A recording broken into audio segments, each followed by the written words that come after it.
Welcome to the CP Media platform here. Wednesday night it is, Wednesday Night Live, brought to you by Team CP, your endurance coaching specialists.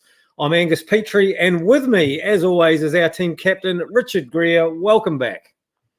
Yeah, it's good to be back, Angus. It's a fantastic show. Oh, looks like Richie's got a few issues going on there again, a few broadcast issues.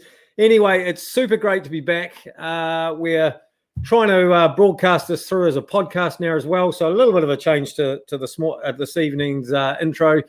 Richie, you got me back there? Okay, well, we'll box on there just while Richard's just sorting himself out there just for a wee bit. Tonight, we have a great little session tonight. I'm all dressed up. I'm kitted out. I've got my my run cap on. I've got my run vest on. Tonight's supposed to be an ultra long episode, I was told. So I've bought my water, got my, where's that going there? Got my little drink bottle in here. And we are talking ultra running. So tonight we bring to you a little ultra running special. And I've got our first guest who is actually a bit of an ultra specialist now almost. He's done a couple. He's got another one lined up. I'm not sure why. I'm not sure once you do the first one why you go back for the second one. I haven't quite figured that out yet. But Jacob Lamont, welcome aboard. Are you there, Jacob? Hello. Hello. How are you? Good. I'm just going to see if I can throw Rich back in the stream here just for a minute and see whether he's there. Yeah, there, Rich? Yeah, I'm definitely keen. That's for sure. Oh, that's good. Well, welcome, Richard, and welcome, Jacob. Jacob, tell us just first of all, before we get too far into this ultra running malarkey, for you, why an ultra? Why ultra distance? Well, actually, no, Jacob, first, we'll let you define what is an ultra. What is an ultra run? What makes it an ultra? Well, basically, an ultra is anything over a marathon distance. So theoretically, 45K could be, you could call it an ultra. Ah. Yeah. So your marathon being your 41 odd K, 42K. So yeah, basically, as long as it's over that, it's defined as an ultra. Yeah. Standard or as a run of the mill thing, is there a gauge that most people sort of, I hear a lot of those sort of 50, just over the 50K sort of things? Yeah, most start out with 50 or Kepler is like 60. So they're kind of a 50K is a standard sort of distance, and then 80K, which 100K, and then it just goes crazy after that. 100 mile being the king of them. So we're at how far? What? And how many ultras have you done? Lost count.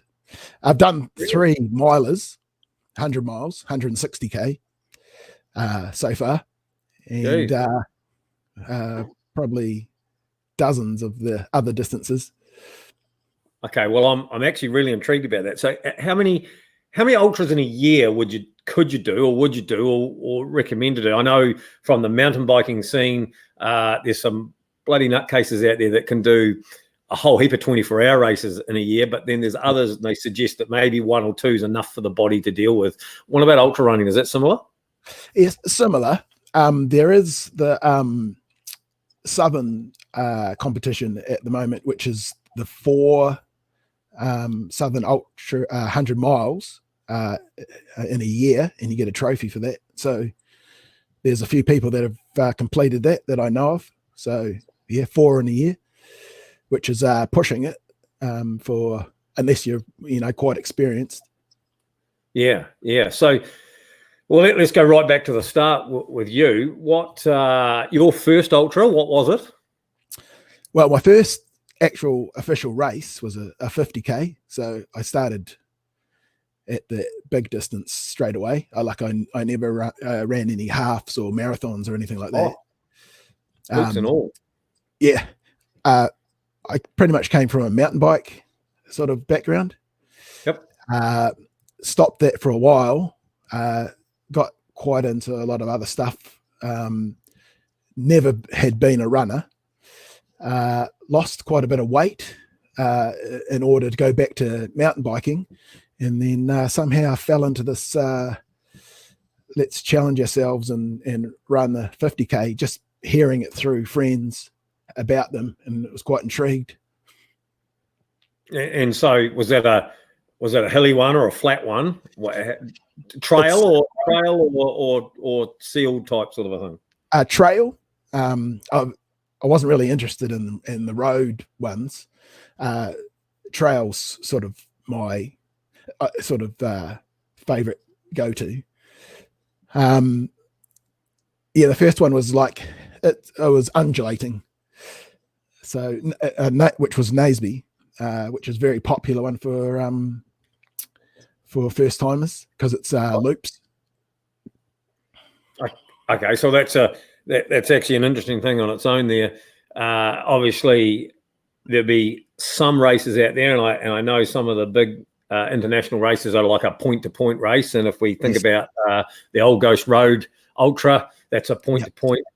But a lot of them are essentially lap races, loop races. Yeah. Probably some of the more common sort of loop ones would be the track. There's a lot of track ones. So 24-hour ones running 400-meter track. How far you can go in 24 hours. Yeah. That doesn't sound quite as enticing as a nice bit of trail or a nice bit of scenery and things, but I guess some people, love it. Yeah. So when you went to do your first initial 50-miler or 50K ultra, how much build up did you do to that? You say you didn't race or do any halves or anything, but did you do that distance in training? Yes, I did try it out. I started probably just over a year out. I just started trail running with the crazy idea of this ultra thing. And I gave myself a good year to kind of get used to it. And I did test the 50K distance out a couple of times later on and within that year of training, or year and a bit. Okay, so essentially, you spent a year getting yourself organised with that, because that's, one thinks, we'll do an ultra this year, or we'll do an ultra next month or something. It's just not quite that simple, obviously. So a fair bit of planning and training went into that. So gradual distance, you started slowly, threw it in, brought it back. Yeah. Did you have anybody coaching you through that, or did you self-coach, or where do you find expertise in the ultra range? I had met a few people that were into it and got a few ideas off them. And I read a book called Relentless Forward Progress, which is sort of like a go-to Bible for me for sort of ideas of training and stuff like that. And pretty much self-coached, really. Yep. Learning as I went. Yep. So for us out there, that actually I'll take that word out. I won't say us. For those out there that are thinking ultra, obviously there's more to it than just running. Like, there's a whole lot of complexities to it. There's obviously nutrition and all of those things. And later tonight we're going to talk to Cushla and Cushla's Corner about nutrition for this sort of stuff. So, but like strength building and things, people think, well, it's 50 kilometers or it's 60 kilometers. So all I need to do is I need to teach myself to run 60 kilometers. But essentially, the sprints and the weights and all those things are just as important. Yes, they are. So I wouldn't suggest doing it the way I did it. It's been a lot better with the input from coaches and people like that. I learned kind of the hard way by making quite a few mistakes, but very important. Yes. Like in my program now, I'll do a couple of strength sessions a week. What do they look like, Jacob? So it would probably be similar. I think Andy touched on it last week. So it'd be a lot of sort of one-legged sort of squats, leg press, but not super heavy weight on it. Bit of core work, upper body, because runners pretty much totally forget about that, but it does help. Yep. Yeah, being able to hold your posture in those times when you're getting fatigued and things like that's pretty important, and hold, which in turn, being able to hold core and good upper body posture obviously allows you to hold good run form and not speed up the chance of getting injured or fatigue and things. Obviously, yeah, sure. And I'm definitely not the typical runner build. Like most people would look at me and go, "You run?" Yeah. But I've always liked doing something that I shouldn't, as a challenge. A lot of people would look at me and go, "Oh, you don't look like a runner," but what does a runner look like?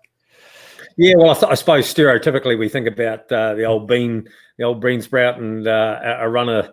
Somebody who runs too much is always, skin and bones and all of those sort of things. You can quite often, if you were being stereotypical of people, you can tell a cyclist or a mountain biker or something like that against a runner quite quickly. Leg definition and things. But really good to see that, likes of yourself. It's not. You don't have to be that thin thing, And a lot of it, I guess, ultra is about having muscle retention and all of those reserves and things as well. Like it's no good being a 3 kilo sprinter, is there? Yeah, I'm definitely the champion for the weekend warrior. I'm kind of mid-pack, tail end. I'm not at the pointy end of a race. I'm just there to push myself and challenge myself. And I don't think I ever was, going to be at the pointy end. Maybe sometimes an age group and some of the bigger ones, but definitely not up the other end like Andy. So it's good to see have two perspectives too. Yes. Yeah. Oh no, 100%, 100%. And I guess for the most of out there that are viewing this, they're probably all in the same boat, Jacob. They're all in that same mid-pack area, and actually just looking to tick it off as a great challenge.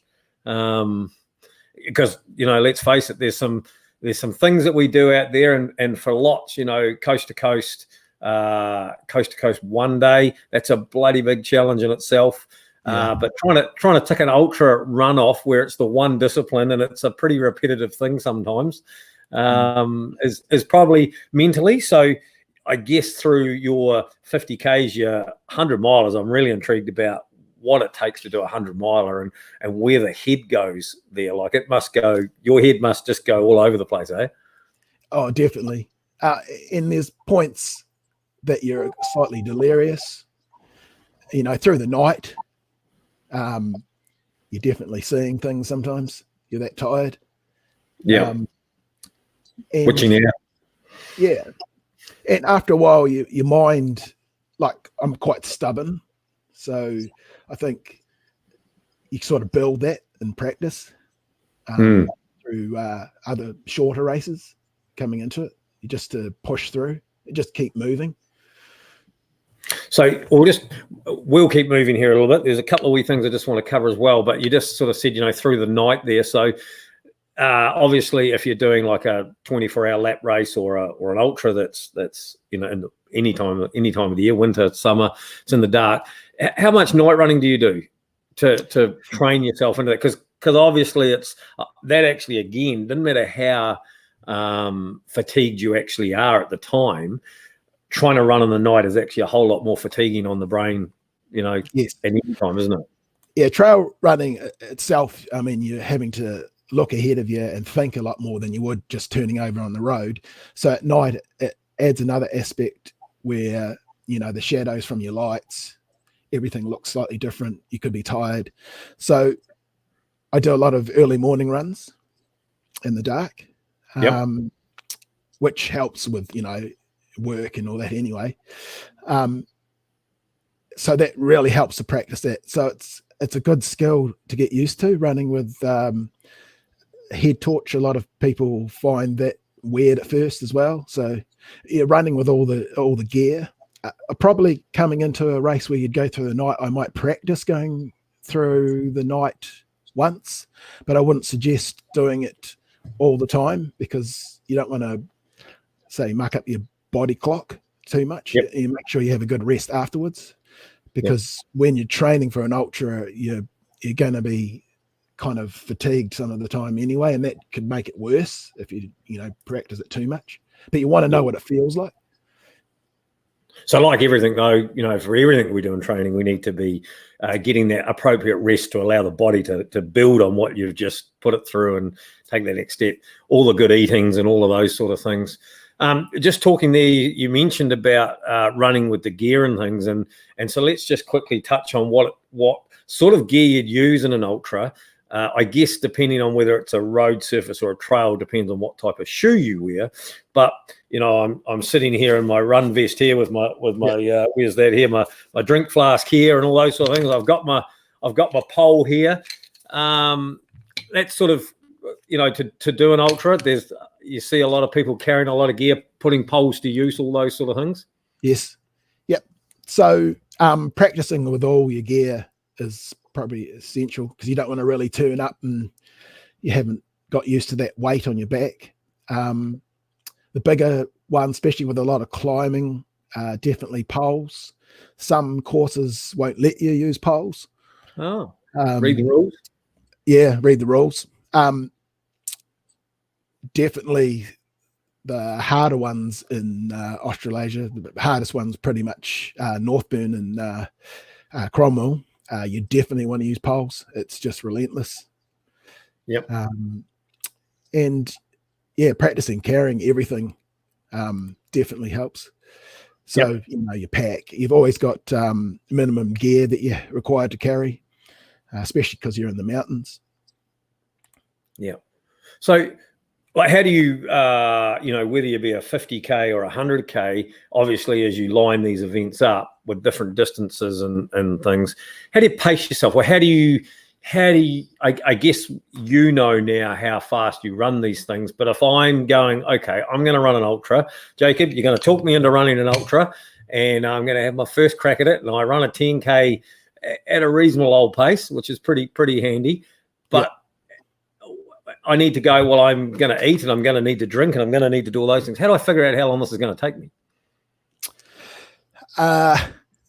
For everyone's quite different, but it is sometimes trial and error, or going off your coach's plan that has a rough idea of how to get you to that point. Normally, if you're going for a 50K first, sort of, if you're not too bad at half the distance, you're going to be able to complete that full distance. You're just going to have to say you're quite good at running the 25K. You're just going to have to learn to back off a little bit. Is that quite hard? Do you find that hard? Like off the start line, fresh legs, fresh everything, but knowing full well that some early pace will do some real long-term damage? Yeah, I definitely made that mistake in the beginning many times and hit the wall horribly in some of my early races. So,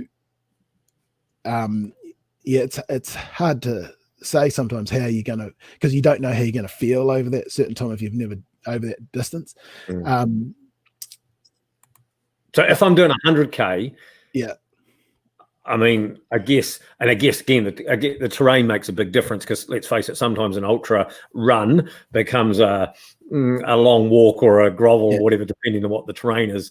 The word run is pretty loosely used in some of those things, but 100K leading up to this in training, how fast should I run? Like, how fast should I push the body to work out whether that's 100? Or are we just going to assume that on the day we'll make it happen?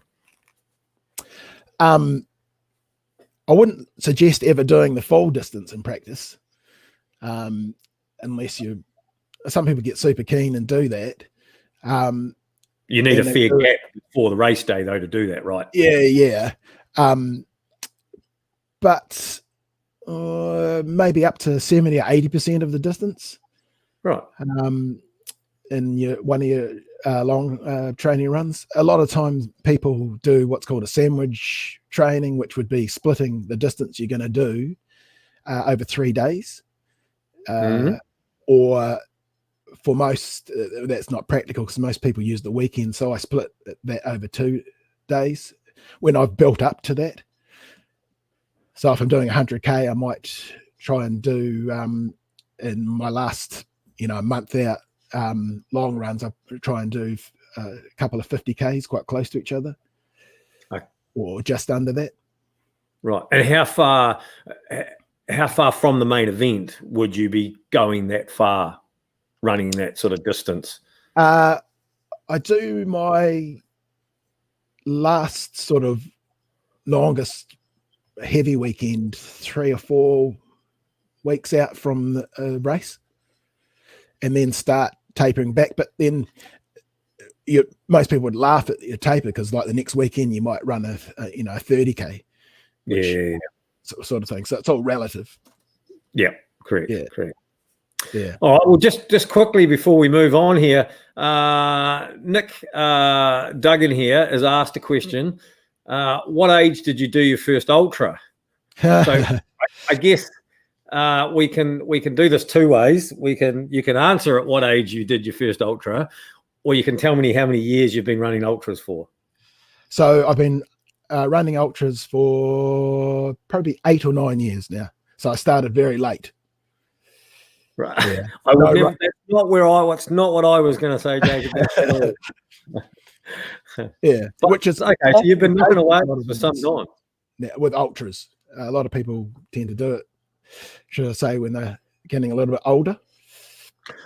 I think it's a pity. I'm not sure whether we can throw Richard back in here yet, but like a lot of these endurance things, I think the body, as it matures, obviously deals with the endurance type sport that you can put on it. So I think, like, mountain biking, and road biking, and all those sort of things, running the endurance thing, sort of adventure racing comes at that later prime of your life, 40s, late 30s, 40s, prime of your life. Although we are probably now seeing a tendency for some younger generation of things starting a lot earlier. Oh, definitely. And there's been a few that have come and gone because they went probably a bit too hard and fast too. So there's kind of a balance there.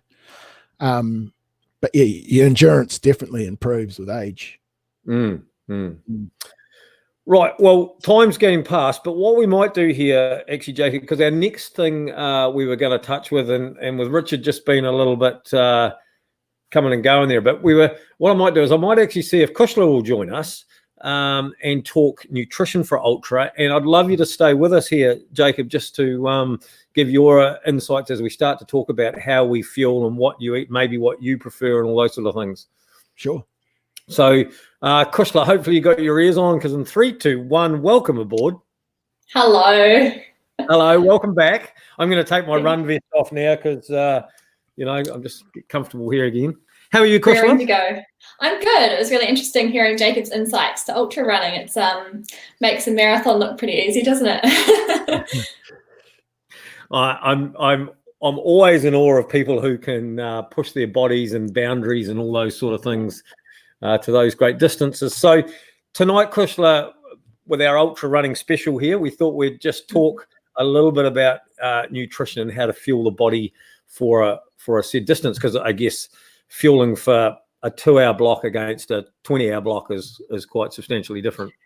Very different. And I think I can't stress in this little segment tonight just how individualized that becomes. There's only so many kind of helpful tips and things I can give out talking about ultra running without working with people individually, because it just comes down to a lot of trial and error and practice and what works for that person. You can get away with, I guess, really high carb sugary foods over 3 or 4 hours maybe, but when you're getting into sort of the races Jacob's done that are 24, 40 odd hours, you can't just rely on gels and sweet sports drinks and things like that, because you're just going to feel pretty awful. I think just quickly here we'll quantify, Jacob, because something we didn't probably quite cover there was when you did your 100 miler, how long did that actually take? So the fastest I've done is 20 hours, and then the longest, which is the ultimate one, which is the big qualifier for Mont Blanc, which is Northburn.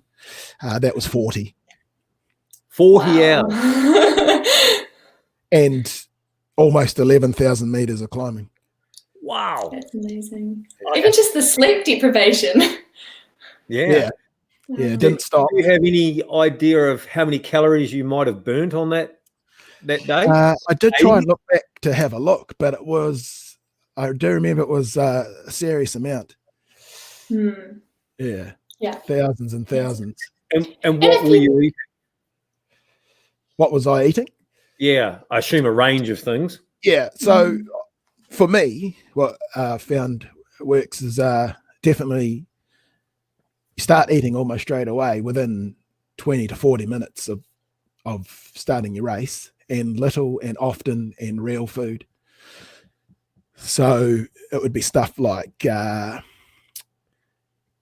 get really sick of sweet fast because so much of the endurance food is based that way. So I try and save that for if you have a bit of a crash, when you really need to get something in. So I'll eat bars, go-tos like avocado Marmite, sort of in a little tiny chunk-sized rat bites. A lot of people like stuff like pikelets and jam. Potato is the most amazing tasting thing. So boiled potatoes with salt on it. Yeah. A lot of races have that. Anything you can get in, really. Chips, a few nuts here and there, rice. Last time I tried noodles, worked really well. I could kind of, with kind of a soup. So if we come back to a scientific view on this, and we've got to have obviously some sort of gauge of carbs and things per hour that we should be aiming for, and potentially maybe things that we may be able to throw at that suggestion box. Yeah, and I guess the thing with those really, really long races is you think about in a standard 24-hour period, like you're going to probably be having 3 decent meals and some snacks in there too. If you're out running for that period of time, you're not only, using up a huge amount of energy, but you're probably also not sitting down to have those proper meals like you would in a normal day. So you can't just rely on rubbish filling food that's, those high carb foods all day long. Because if you're doing that even just a normal day, like you're just trying to live off gels, you're probably going to feel terrible even without doing any exercise. So the approach changes quite a bit for ultra running, and you do actually, like Jacob said, you need to look for more those whole foods and those real foods. And I guess working out, how much your gut can handle of certain things. Obviously, carbs are always king in terms of what our body prefers to use for energy, but you get very sick of them quickly if they're quite sweet. So having some foods that are, do contain a bit of protein to keep our muscles happy when we're constantly exercising, and a little bit of fat as you can tolerate. Fat, it does slow that digestion down. So just being aware of how much you eat. And I guess not overdoing the fiber either, because you don't want to be running for the bushes halfway through a race. But it really does come down to, what can you handle? And having a variety of options, because even if it's your first ultra, 10 hours into a race, you're going to have no idea what you're going to feel like by that point. So you want a range of options. Yeah. So, of course, people, we're speaking ultra running here, and we're now talking nutrition with Cushla, but this part here is not really ultra running specific. This is sort of endurance sport in its whole of fueling the body, and the body sort of reacts the same way as it burns calories and takes on fatigue through the cycle of your event. So protein, you just quickly mentioned protein there. How handy is protein to us on race day? It's not really, is it? And longer events, it can be helpful, and that's because the protein foods probably do help you feel like you've had something a bit more substantial. Make you feel not, because you feel physically hungry. If you're just having really sugary things, you might be getting the energy, but you're like, oh, I'm actually starving. So protein can be good to have in those events lasting several hours, and it also just, I guess, takes the edge off how much muscle damage is occurring. Like, it does help kind of just tie the muscles over a little bit, I guess, is the best way to think about it. Yeah, so having a little bit's not a bad idea. And, some of the gels out there, they do actually contain some amino acids and things in there, or some sports drinks do as well. Yeah. Yeah. You normally have a pre-mix with a bit of that in it. Yeah. So do you, Jacob, when you run ultras in your fluid intake, do you run with a carbohydrate in your fluid? Shorter races, yes. Longer races, I'll just have electrolyte and rely on the food, just so I don't get sick of because a lot of race fuel, again, gets sickly. Yeah. But electrolyte's very important because you're sweating so much. Absolutely. So in a general ultra, let's say it's a lap one, I suppose there's multiple things we can talk about here, but I guess feeding is probably a whole lot easier in a lap race, obviously, because you come back to and I'm assuming that you normally have a support crew there or something, do you, to do that? Just quickly, a yes or no question. Do you just swap a race vest and carry on, or do you actually stop for something to eat? 100 mile, I'd stop, but it's like a stop and then it's sort of like eating while you're walking.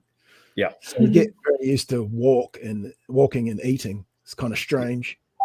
It's probably not good for you. Right. So therefore, you get that mix. Obviously, on the odd occasion, there's going to be, you're just looking for that straight water intake as well, just to flush the body and flush the system, to flush some of that stuff out. Cushla, what else do you recommend for trying to keep on top or keep ahead of your eating in these instances? So with like the lap races you were just talking about, they're probably really easy because you can have people there with a different range of foods that you're wanting and really prepare like that. For something, like the Kepler, for example, where you know where the aid stations are and maybe how far apart they are, that's all very well, and you can sort of, I guess, practice with some of the foods they might have available there. But you can't always rely on aid stations because they might run out of the one thing you were really wanting to have. So I think it's good to know where they are and use them if they're there and have what you want, but always carry your own stuff and have a backup. Because it would be terrible to rely on something and then they're completely out of it and you're like, I have nothing now, I feel awful. So always take your own. And probably a note there, a lot of races will actually put out in advance what products they're using and who their sponsors are and things. So you can look that up in advance and work out, okay, well, I'm happy to use that. That's fine. I've used that in training. Or in fact, if they are a good event and they have put it out in enough advance, it always pays to, if it's not what you'd normally use, go and get some and give it a whirl leading up to it so that when you get to that aid station, you can utilize that stuff. Yeah. Absolutely. And that would be the biggest tip that we always drill into people is just practice what you're going to be using. Try all sorts of different foods and particularly practice the options or the electrolytes they may be offering on the day, because if you've never tried them and then you roll up on race day and try them and they make you really sick, like that's, your whole race day is going to be ruined. So just, practice. Like when you go out and train, you're obviously trying to better yourself physically and adapt. It's the same for your gut. You just need to practice and trial different things and get your gut used to eating and drinking while you're moving. And you can adapt it to, taking on food while you're running and out there sweating it out. Yeah. Post-race feed, Jacob, what's your favourite post-race food when the last thing you want to think about is eating? You always crave stuff like super savory, like pizza, burgers, stuff that you wouldn't eat a lot of normally. Well, salty. You may do. Yeah, something salty. Cold beer. Yeah. And like I don't do a lot of dairy coming up into, because I have had a bit of trouble with the stomach if I have too much dairy. So sort of crave something like chocolate milk afterwards. Yeah. Yeah. Great recovery food. Yeah. Yeah. All right. I've actually got a couple of questions. I'm just going to sort of come back here to you, Jacob. There's a couple of wee questions in here that have popped up that I'd really like to just ask. But Andrew Tolman's asked, what do you enjoy most about running these long distances? And I assume there's something that you do actually enjoy about it. I think it's post feeling. it's the accomplishment. During a lot of the time, you're wondering, why. All sorts of things go through your head. Sometimes you want to curl up in a ball and just decide this is where I'm going to finish. But, definitely the challenge. And for me, it's been a good insight of what you can actually do as a just a normal human being. You can do a lot more than you actually think you're capable of. So I've always liked that sort of challenge. And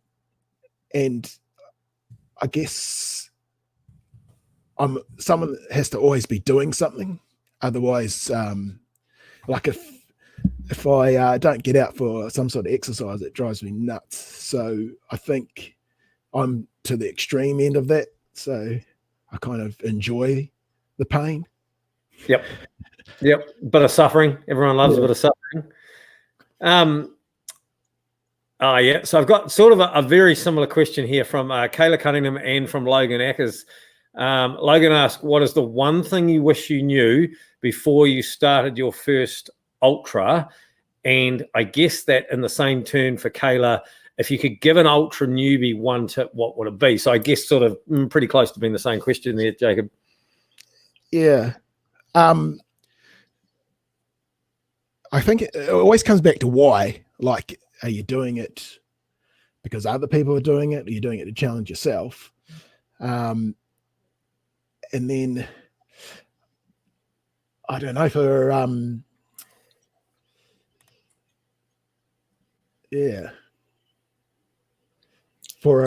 newbie, like there's heaps of things that I did wrong in the beginning, and it was definitely going out too hard, just thinking I could eat anything because I'd read other people just tended to eat anything on the run, and I had real trouble with stomach troubles in my first few runs, completely blowing up, not getting my nutrition right. So I'd say for a newbie is practicing a lot of that sort of practice, just like Cushla was saying. Yeah. With your food and your training. And I guess the biggest thing for me is to make it fun, because the one thing you don't want to do is start making, I've got to get this done, I've got to do this amount of mileage, and then if you start not making it fun, that's another thing that I've seen happen with people getting into it and are new to it. Okay. And Cushla, I suppose we can probably ask the same of you. For a newbie on the nutrition side, what sort of advice leading into this would you give as sort of one real key piece if you're going to tackle this challenge? One key piece that's hard. Individualized. You aren't anyone else, and what works for you will be different. So just practice with lots of different things. And I think I had a few food picture examples. So don't think you just have to consume gels and electrolytes, because that's probably not going to work. You can stick to whole foods. We can roll through this a little bit here if you want. Look, there's other there's our good friend Em and her power cookies. Wonderful lady and a wonderful product. These are still sweeter options, but things like bars and bananas and white bread sandwiches with jam, even lollies and things like that. And then more savory things you can make, like even your own frittatas and things like that. When you're out there for more than a day running, you're going to actually need some decent sustenance, even some wraps, club sandwiches, things like that, because you can't expect to keep moving for that amount of time without something substantial. Something that comes into that, though, is obviously the practicality of carrying that and absolutely and being able to pocket it and eat it, and the sticky mess that you make on the way trying to eat it. Yeah. So you just have to practice and see what works, and see how many holes in your pack you can tuck all sorts of food in, and get pretty tactical at it. Yeah. And I imagine, Jacob, your mouth, 40 hours, that one you did for 40 hours, I imagine your mouth got pretty dry and pretty horrible, like trying to poke things in there was probably quite a task. Yeah, you do go through stages where you're kind of forcing yourself to eat. But you know that with experience, you've got to. Yeah. Otherwise, coming back from a big crash is like near on impossible. Well, it feels like it is. Yeah. And a lot of people will, pull out of a race just because of that. So yeah, it's definitely something you have to kind of get used to. Yep. Righto, well, we must box on. Cushla, as always, thank you very much for joining us again, and we look forward to having you back again next week for our next topic.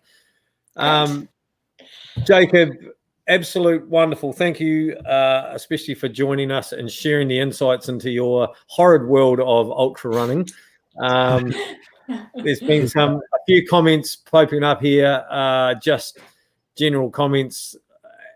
People out there loving this information that we're giving them, but I can see a few minds ticking out there going, oh, I could just about give this a whirl. So hopefully you won't be alone on the start line of your next ultra. No. And you've probably got another couple of sessions worth of information still too, really. Are you inviting yourself back? Is that? Well, I'm not quite sure that's how this works, but that's what it sounds like going on. Cushla came for one, and she's been here ever since. So we're open. All right, team. Thank you very much. Look forward to catching you all shortly. And again, best of luck, and see you out there on the trail somewhere. Hopefully, Jacob. Yeah, will do. Thanks very much. Sounds good. See ya. See ya, Cushla. Right, well, here I am, back alone. I'm going to have a go here. Let's see if we can't bring the old captain back in and see what's happening in Kirwee. I've been enjoying the show. Am I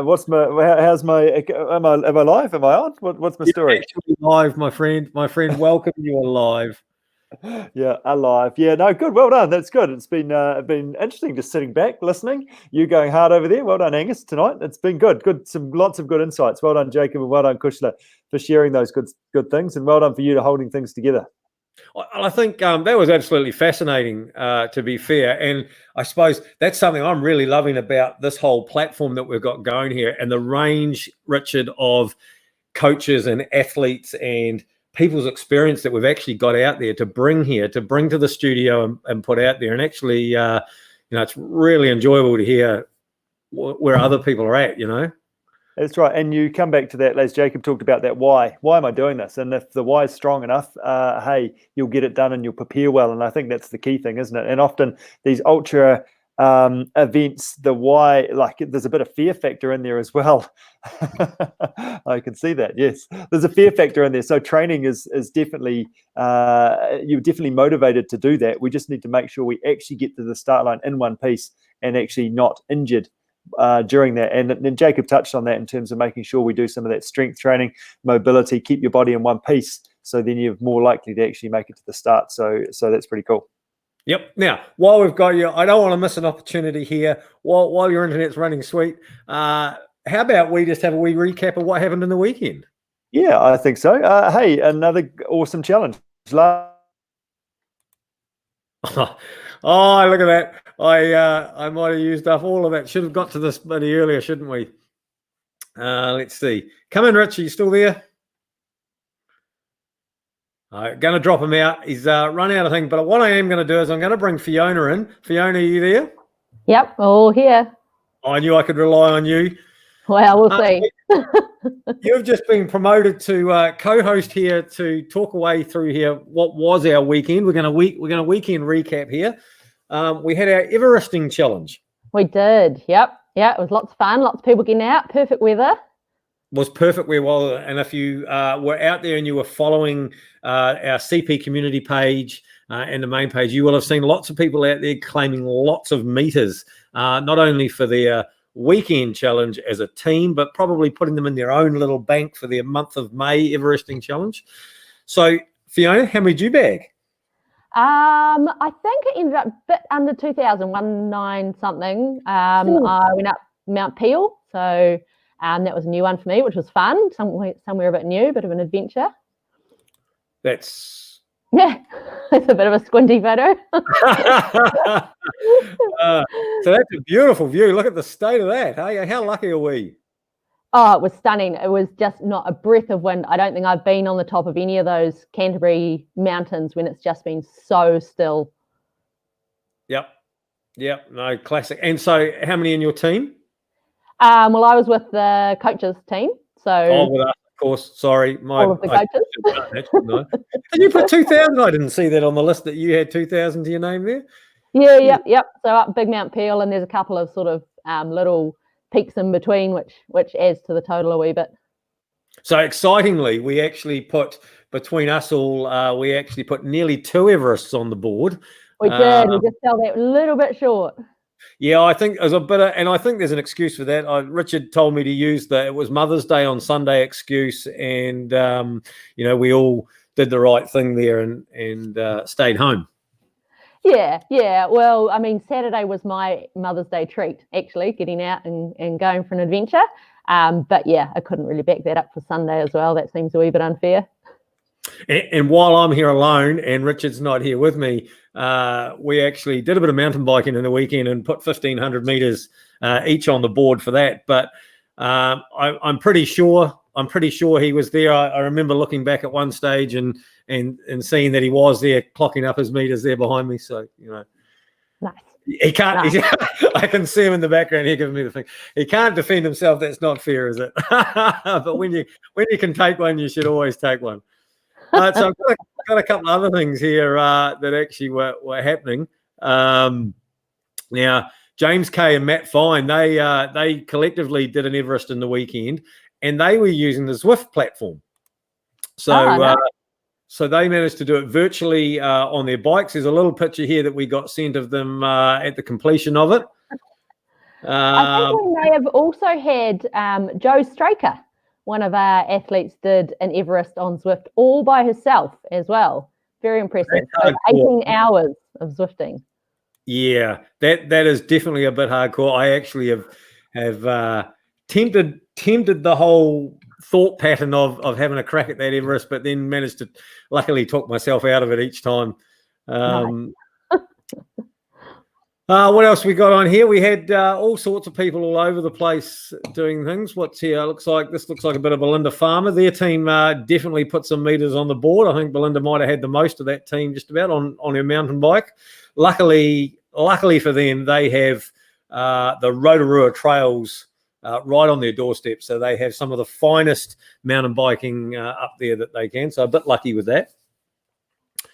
So that's sort of, what else did you hear in the weekend? What else did you hear was going on? I think pretty much all of the Canterbury Peaks got a bit of a visit. We had a reasonable group headed up Mount Richardson, and I think Andrew Tolman was up Oxford, and yeah, there's a bunch of people in Christchurch as well getting some verdin. So I think there was someone did a half marathon on the Hollis Ave steps, which is pretty impressive in itself. Something like 30 laps up and down those steps. Yep. So yeah. So, I think, and it's probably one of the, they've all been honest challenges that we've done, that we've set out, but definitely one of the most honest challenges. Vertical meters, definitely keep you honest. That's for sure. Yeah, there's not too many places to hide in there with the hills, is there? No. And now that we've all put some meters in our legs, and we've had a weekend of treating ourselves to some base miles and some base meters, this week's challenge, the team captain would like us to go peak bagging this weekend. That's right, and I think there's some wiggle room in this one. So there can be. It's not all about just who's the fastest and who's the strongest. There's a little bit of using your brain in this one, I reckon, because it just has to be a named peak. So, you can. In that, we've got Mount Vernon, Sugarloaf. What else have we got that's just local here? Yeah, well, I mean, there's a whole heap along the Port Hills. So, you could get a bit clever and do a bit of a bike hike combo, or, run along the tops, or, any of those sorts of things and pick up a few peaks. I think it could be a good one for those people who are a bit savvy with the map. Yeah. So once again, for everybody out there, what we want you to do is we want you to get involved, find a peak or 5, whatever tickles your fancy. We want to see, preferably we'd love to see a picture of you at the top of that peak, post it to the CP community page. The captain has set us a challenge of 50 peaks. That's what we'd like to bag over the weekend, 50 peaks. And I would really like to make that 50 unique peaks if we could. So do we need some communication? Who's doing what? Correct. We're in level 2. This is the first weekend of level 2, so it does allow us to definitely venture out with a friend if we keep a metre arms distance to them and things. A bit of social distancing still going on, so that's pretty exciting in itself that we're branching ourselves out. Yeah. There's lots of cool spots out there that haven't been visited lately. So have you got some secret ones up your sleeve? Are you going to share where you're heading, or? Well, I'm a bit out of town anyway, so I'm going to head to ones that aren't too far away. After spending most of last Saturday away, I don't think I can quite pull that off again. So, I've got a couple out this way. I've got my eye on, so we'll see how we get on. Do I need to date and timestamp your photos so that, or look through your phone, make sure, like last weekend, you weren't taking a few selfies up there in a different top or something, just to, take a couple of cheeky quickies? Eh? Yeah, no, I'm definitely gonna try and hit up one I haven't been up before, so no previous photos of that one. But there might be one or two on the way to that, so we'll see. Very good. Oh, well, thank you so much for joining us, Fiona. Thank you for your meters in the weekend that helped us nearly tick a double Everest off. And I really look forward to your updates to see where you end up in the weekend. Yeah, sounds good. I'm looking forward to seeing where you get to as well. I've got a wee special up my sleeve. I'm planning. I don't want to say, and I don't want to speak out of turn. I'm thinking a dozen peaks in my bag. That's what I'm thinking. Christchurch based, or are you heading further afield? Can't say. Stay tuned. You heard it here first. There's going to be a double figure peak in my bag. That's for sure. Cool. We can all just stay in bed then. Oh yeah, there might be a. We'll have to see what the judges say about my peak bagging at the end of it anyway. So, cool. Good luck, and we'll talk to you next week, hopefully. Awesome. Thank you. Sounds good. Thanks, Fiona. See ya. Well, that's coming to the end of the show, and I am going to have one little go here. Let's see if Richard can't finish the show off for us and take us all the way home. Yeah, no, well done, Angus. Fantastic. Great to share last weekend, and looking forward to this weekend, seeing how many different photos of people that we can get from the top of the hill, and sharing that experience and getting people out there all over the world as well. That's been cool around these challenges. Jeremy from Melbourne and Sam over in England as well have been getting involved. So some exotic peaks to be happening as well. Actually, I didn't talk about that. We had our international Everest team going on there, Rich, that we sort of doubled up in there a little bit. So we had 24/7 going on. Yes, we did. And that was cool as well, because everyone brought a team member in from extra and added to that. So more people are involved as well, which is really cool. So, yeah, Sam went out on Sunday night, our time, and finished off his last 500 meters and got to the top for us. So that was really cool as well. But, yeah, all the best for everyone this weekend. If someone else has bagged your peak, if Angus has already been up there first thing in the morning, don't feel that you can't get that one. Make sure you get up and finish off your plan as well. So challenging yourself to your own level, and make sure you get down in one piece as well. 100%. So as always, thank you all for joining. Tune in next week. We'll be back. I say we will be back, Rich, next week. Same time, same bat channel, Wednesday, 8:15, right here live on our Facebook platform. And we look forward to seeing you. Good stuff. Well done. Thanks, Rich. Have a great weekend. Cheers.